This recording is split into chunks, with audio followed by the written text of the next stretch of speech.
Okay, so welcome to today's Legally Speaking podcast, LinkedIn Live, proudly sponsored by Clio. And today I'm joined by the powerhouse behind the UK's #1 entrepreneurship podcast and co-founder of the Festival of Entrepreneurs and good friend of mine, the brilliant Alex Chisnall, who we now have met in real life in your part of the world. You've launched over 200 plus podcasts globally, helping founders amplify their voices and stories around the world. And he's here to talk all things relaunches, reinventions, and real results. So welcome back to the show and good to see you again, Alex. Yeah, thanks for having me on. Real pleasure. And you're right, I forgot about that. We did meet in person for the first time after many years of knowing each other, like 5-6 years, something like that, and we finally met up. So Yeah, it was I cool. Had a pint. like to know that I've not forgotten it and you had forgotten it. That says a little bit more about me than perhaps you.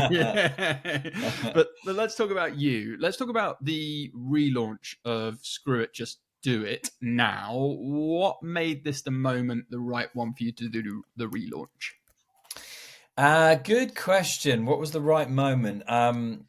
Do you know what? I took the first break that I ever had in my podcast, which has been going.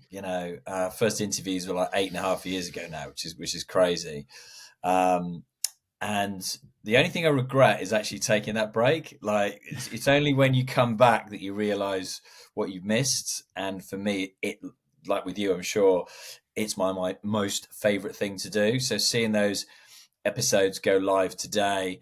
And literally, funnily enough, LinkedIn was the first message that somebody sent me. Somebody just sent me a DM telling me that it had made her day hearing the interview with a mutual friend of ours, Piers Linney, this morning on a commute to work. And I was like, no, you've actually made my day, because the first social media platform I've come on, I've got that response, which is amazing. So I think to answer your question is for me, it was starting this new business, co-founding this business, the Festival of Entrepreneurs, and then going, actually, the people that we are looking to help with the event are the same reason why I got into my podcast in the first place. When I was at Virgin Startup, Richard Branson's not-for-profit, helping entrepreneurs get funding and mentoring. And I definitely did that thing like a lot of podcasters do, that I got away from the thing that I started and was the kind of the raison d'etre on why people enjoyed it and why people listened. And I just kind of went off on some journey that I enjoyed, but clearly the numbers showed that not everybody else did. So for me, it was the event bringing me back super focused and then going, actually, let's relaunch this and let's do it 12 weeks out from the event. So we give it, a real focus and spend some real time on it. And although, of course, as you'll know, again, the time literally went like that. You thought, yeah, we've got 12 months to get we've got 12 weeks to get this organized. And then we've got 12 weeks before the event. And before you know it, the podcast's live.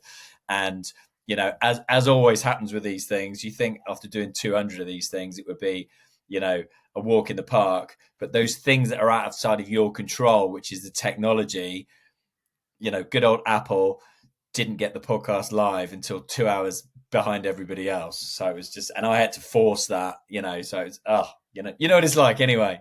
Yeah, exactly. People see the tip of the iceberg, but there's a lot that goes beneath it. But I mean, it's huge what you've built. I mean, Screw It, Just Do It. You've had some incredible entrepreneurs. Just give us a bit of a flavor, because you had anyone from Stephen Bartlett to people that have done like extreme things. Like it's the lessons that you get from that Screw It, Just Do It moment and listening to your show, I think are fabulous. So just tell us a bit more about it and the types of guests. Yeah, and for me, it's trying to differentiate the show from all the other shows out there, specifically those that talk about entrepreneurship and business and leadership, etc. And for me, it was really leaning in on the name "Screw It, Just Do It." And yes, that's a nod to my old boss Richard Branson, whose book was "Screw It, Let's Do It," and it was also how painfully slow it took to actually get the podcast live when I was at Virgin Startup at the time. It took 90 days, 24 people to approve it. And in the end, I was just like, screw it, just do it. Let's just launch it myself. I don't need Virgin. And I've got no regrets with regards to that. So it was just leaning in on that, that whole thing, screw it, let's do it. Let's stop procrastinating. do that thing, because, as you and I know, it's only when you kind of lean into what's uncomfortable that you grow, and good things are at the other end of that. But so many people sit on the fence and don't make that decision to do the thing that they really want to do, because it's scaring them, and they just would prefer to sit on the sofa and do what's comfortable, right? So for me, it was really leaning in on that. And now very much the show talks about, asks the guests, was there a screw it, just do it moment, or were there a series of screw it, just do it moments that, if you hadn't have taken that leap into the unknown, you'd never be where you are today. And there invariably is. And there's usually a couple, not just, one moment. So yeah, for me, I was very lucky when I was at Virgin. I managed to get great connections to great guests, the likes of Stephen Bartlett or Lewis Howes, who's got one of the biggest shows in the world. And through that, it's definitely been the people I've met, the conversations I've had. Today, when we've relaunched, we've got Rowena Bird, one of the co-founders at Lush, a £1 billion British business, a unicorn, very much like your sponsor Clio. But most people don't know that about Lush. Most people haven't heard of Rowena. They don't know the story. And the Lush story started with failure. The first business they started and ended up going bust when, a radiator leaked in the room above their first store, and all of the goods got ruined, and they had no business. So people don't necessarily know those stories, even though it's been a brand that's been around for 30 years. And so I launched with one episode today, but I put a couple of bonuses in there. So there's an episode with Piers talking about, giving the playbook on AI. There's Mark Rushmore from Surrey, which is like the fastest growing electric toothbrush in the world, but sustainability. And that's just one product that they're going to launch from a whole bunch of others. And they've gone, in 2 years, they're already 25 million turnover business, an amazing scale up success. So yeah, for me, I've had the likes of Stephen on the show and Lewis Howes and Piers and Rowena.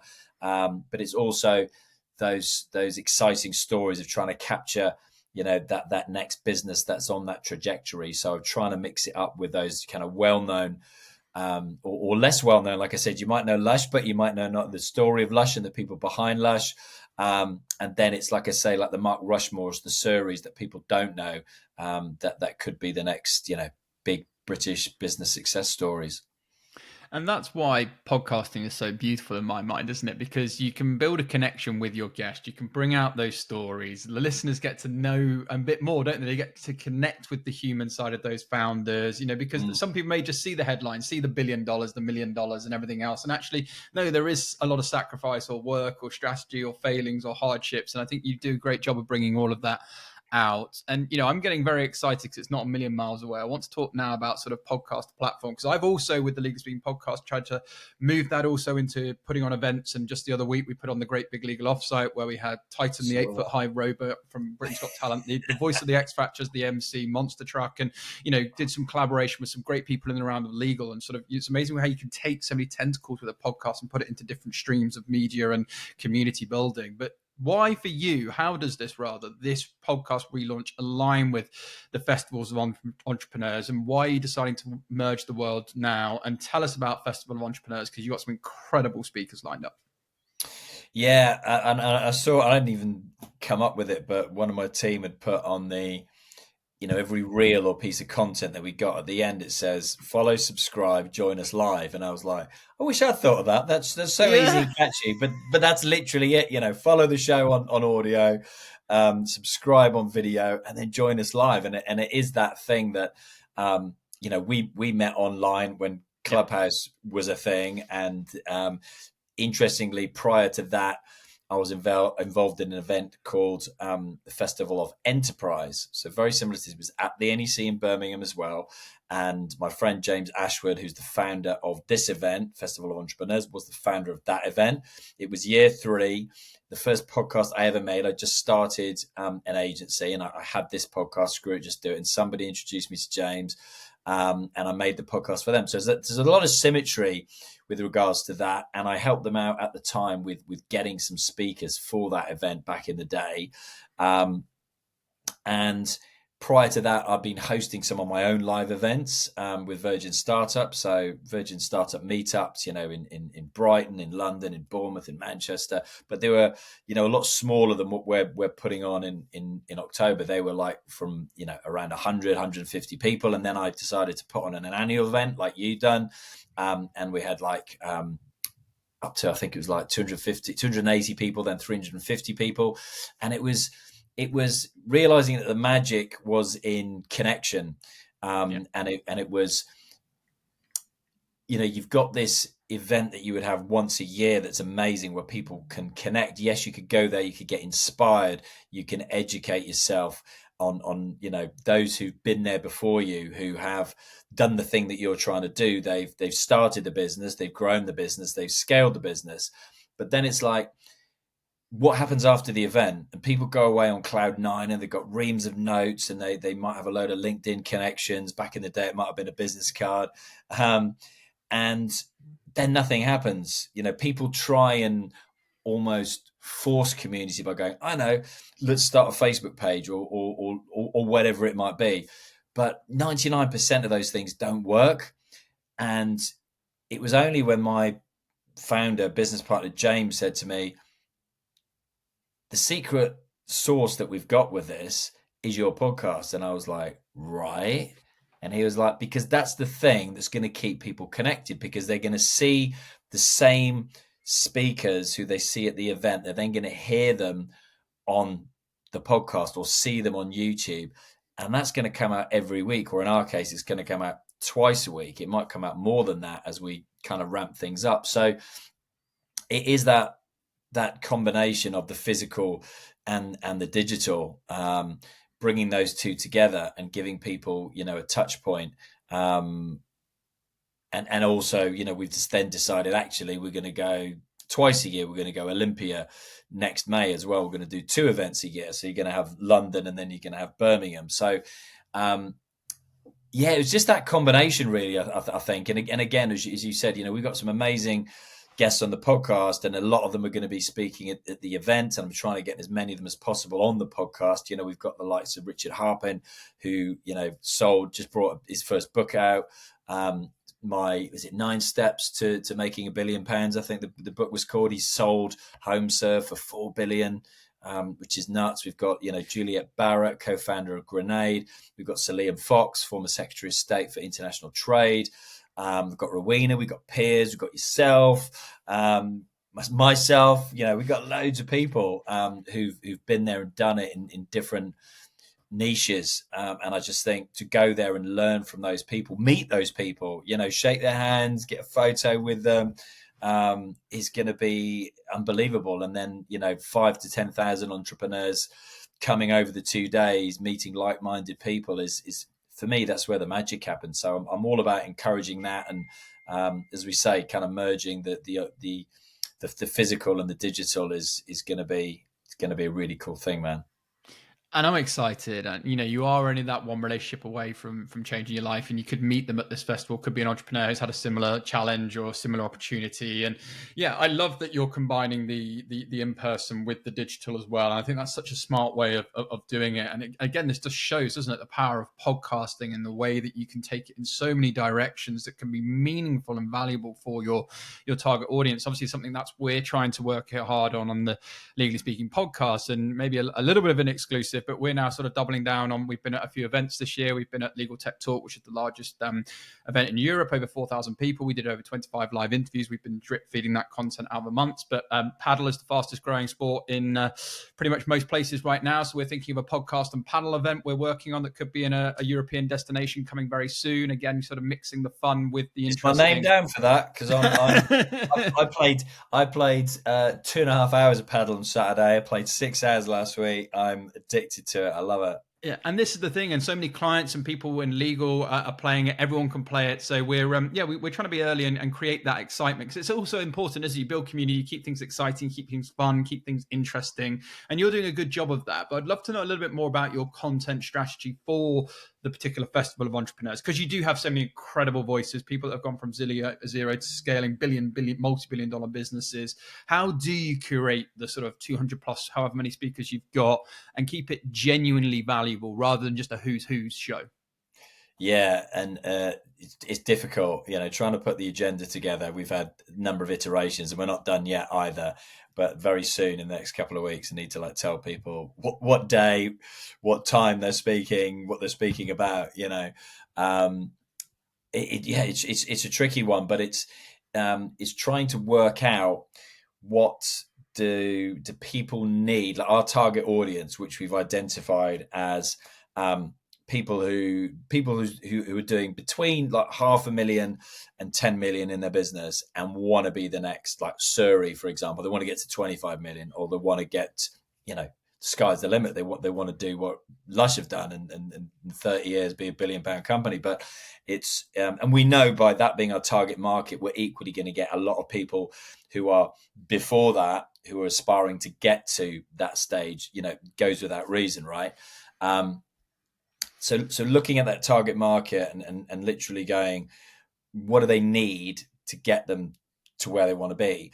And then going, who do we know within our networks that have been there, done those things, and can, one, inspire them to do it? So we've got an entrepreneur stage, and that is very much fireside chats with the likes of a Piers Linney, a Rowena Bird, a Juliet Barrett, to get that information, to listen to their stories on how they got to where they are. Then we've got the keynote stage where you've got the likes of Piers or Cillian Fox talking about, this is what what the white papers tell us. This is what the government is trying to achieve. This is what the country needs. Look at America. Look at what they're doing. How can we improve things here? So that's very much more policy related. And we've got the likes of the CEO, Louis Taylor from the British Business Bank there as well. So real like heavyweight people who know exactly what this country needs to help those people. So then we've got the inspirational, educational bit, and then we've got 3 other stages when we've gone, okay, so what else do people need? They need access to funding, they need access to markets, they need AI, they need tech, they need people, right? They need recruitment, they need HR. So what are all those elements? So you could go on and on and on, but we've tried to distill it and go like, okay, what are half a dozen, the most important, 5 or 6 things that people need to take them from that, 6 and 7 figure business to multiple 7 and 8 figure businesses. So we'll see if we've done a good job on that or not. But looking at the lineup, I'm really excited by it, and it's just and knowing that James, for example, has done over 65 of these big events before. I've only been part of one of these big events before, but if I was doing it myself, I'd be absolutely bricking it. Don't get me wrong. Well, collaboration is domination, isn't it? And you partner with people that can help bring out the best in you, and you bring that team together. One thing that I don't think is talked about actually, it's a question I just want to throw your way, is it may sound like a silly question, but it's not. It's how to attend an event and get value from it. And what I mean by that is you can go to these 1,000+ events and you see all the stands, you see all the people. But I think there's a real thing. And actually, what's your strategy for going there? Are you looking at people attending? Are there particular stages you should go to? How should I follow up? So in your opinion, as someone who's hosting this, and maybe someone's going to sacrifice a day or 2 out of their working world, they may be losing revenue if they haven't got systems and processes set up yet. Yeah. Maybe they are just going for a sense of hope and inspiration. How would you tell them to attend this event, follow up this event, and maybe give them some tactical insights? Because I don't think some people just go there and shake hands and kind of have a great day, and then that's that. Yeah. And I think that's a titanic waste of your time. So how would you suggest to people to come to this event and get rich value from it? Yeah, that's a really good question, and one that I'm going to take and I'm going to finesse as we get closer to the event, because it's a good thing for me to talk about on a number of levels, really. And I think I've learned from myself, and obviously done research by going to other events like this. I think it's easy for me to say what not to do, and I would say don't literally plan your event to within, you're say you're going there and you're going there for the entire day. Like I said, maybe you're coming for the 2 days. I've already had messages from people who've booked hotels on site at the NEC. I think there's 2 hotels there who are going to stay for the 2 days. And I'm like, whatever you do, don't literally map out every single hour of both days or one day, because you're going to miss something that there's a buzz about at the event that you hear about. There's always people who cancel, that's happened before, and we get somebody else to come and people don't know about that necessarily. So I would say definitely pick, and it's similar to doing a podcast, right? I always go like, write down, a bunch of bullet points, but, make it, 3 to 5 bullet points. So I would say the same thing for like this, literally mark out, 3 to 5 things that you want to experience. And that could be, a fireside chat with Rowena or Richard Harpin, for example, people who've built billion-pound businesses. It would be, listen to the opening address, maybe, from Sir Liam. Especially, I'm not getting political about this, but seeing, what the current government are doing and how many business owners seem to be fleeing the country, seems, if you listen to a Daniel Priestley, for example. So I would say definitely highlight, some of the people who've been there and done that.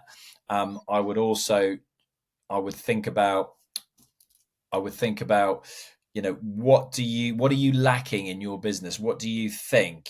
Spend the time, just a blank sheet of paper before you go, and you get what is missing in your business right now. What could you do to take you from where you are to where you want to be? So is it, for example, you need some help with AI tech? Do you not have a grasp on that? Do you not, do you not know what could transform your business? Do you, are you not so great at hiring people, for example? Could you spend some time on that stage that we have, learning how to hire people better and look after your staff better?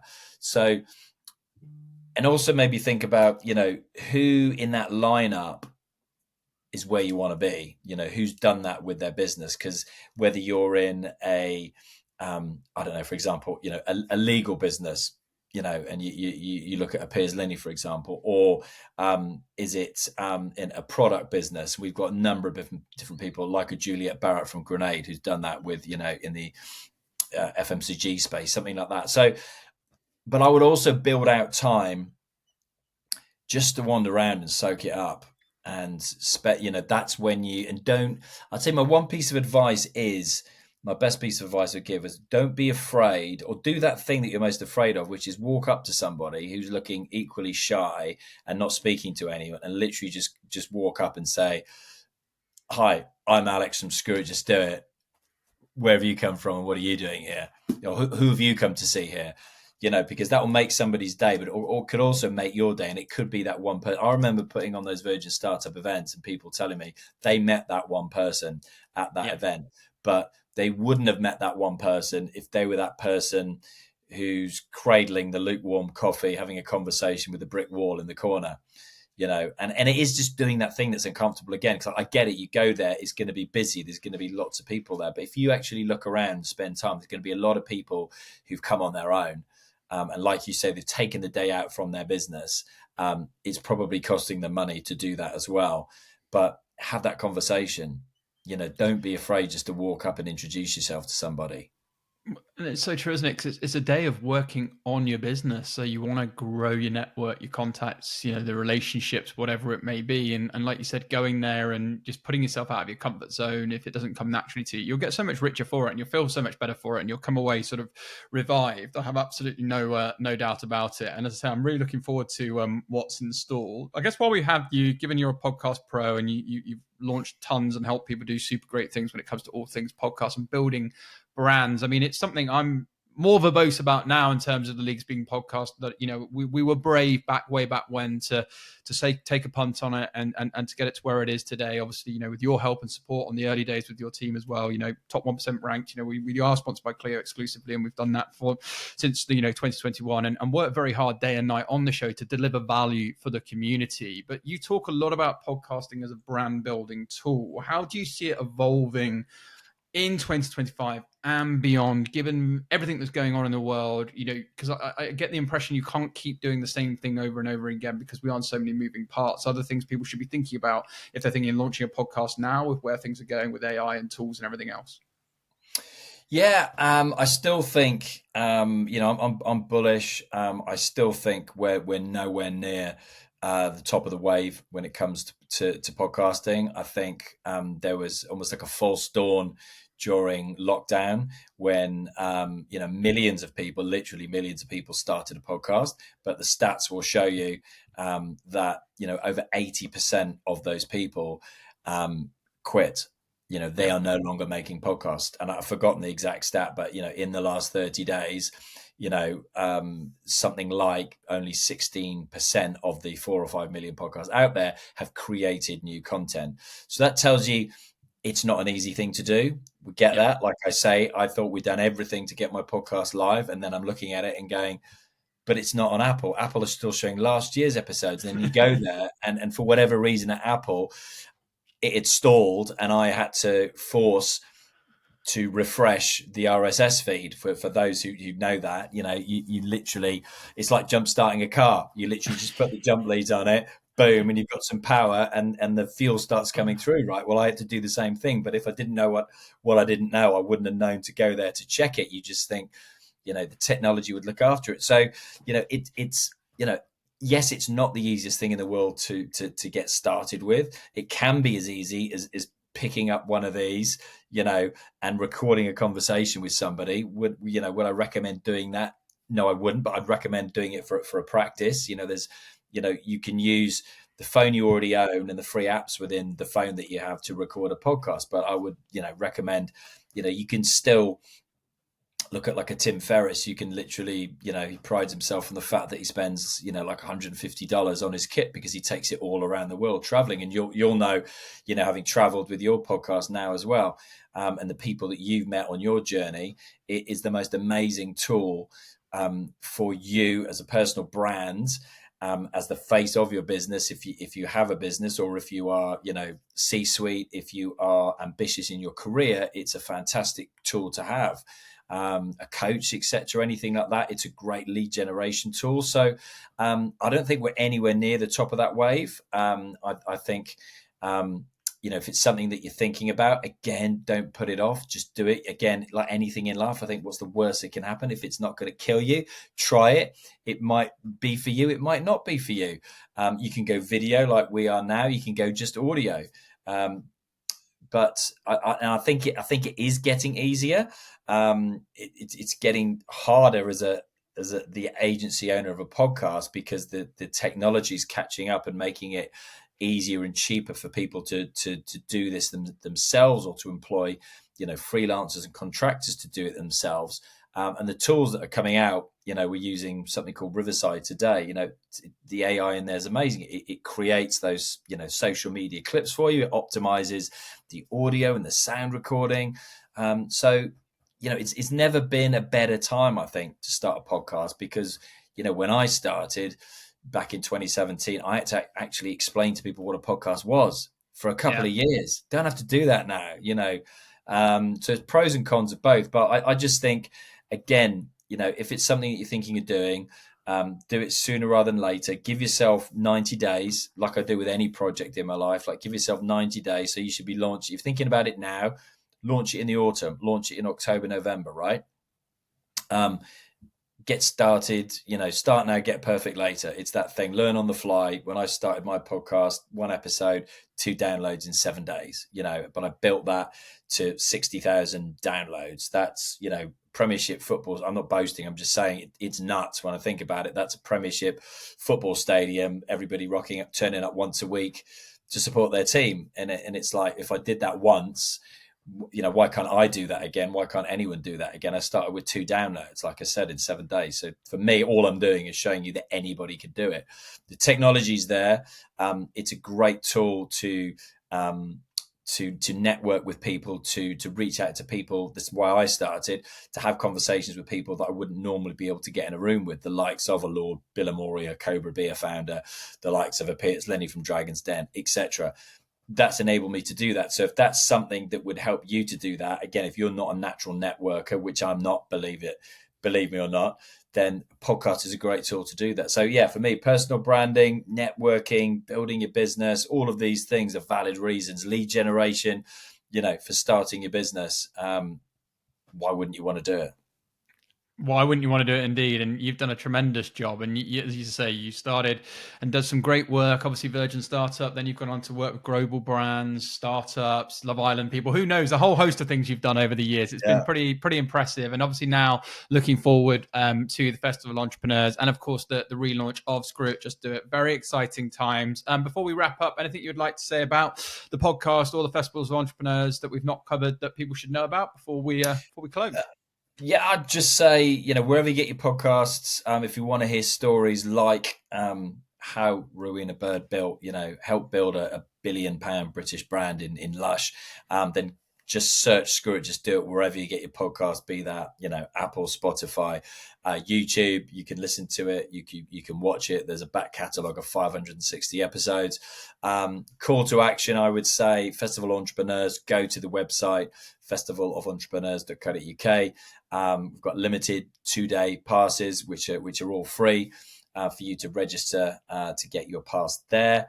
And yeah, just finish off with saying, what are your plans of your podcast, dude? I mean, I didn't realize, wow, 4 years you've been with Clio. That's amazing. I see yesterday they've, not only are they a unicorn at $1 billion brand, but they've literally just bought another business for $1 billion, I think. Is that right? Crazy. Yeah.